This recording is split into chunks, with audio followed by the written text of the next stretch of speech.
তো প্লাজমিড সম্পর্কে তোমরা অলরেডি জানো যে ব্যাকটেরিয়া কোষের ডিএনএ ছাড়াও আরেকটা দ্বিতন্ত্রী ডিএনএ দেখতে পাওয়া যায় যাকে বলা হয় প্লাজমিড।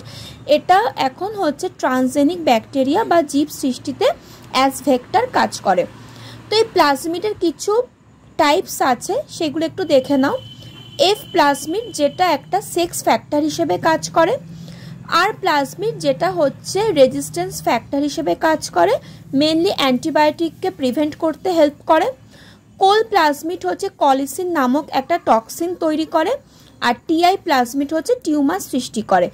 এবার এই যে এফ প্লাজমিড আছে, এই এফ প্লাজমিডের হচ্ছে তোমার ডিএনএ নিউক্লিয়েটটা যদি ডিএনএর সাথে একসাথে আর কি সংযুক্ত অবস্থায় থাকে তখন সেটাকে বলা হবে এপিজোম। আর এই এপিজোম অবস্থায় যদি ব্যাকটেরিয়া আর কি তোমার মানে সেল ডিভিশন হয় ব্যাকটেরিয়ার, তাহলে অপত্য কোষে কিন্তু এপিজোমটা সমানভাবে সঞ্চারিত হবে।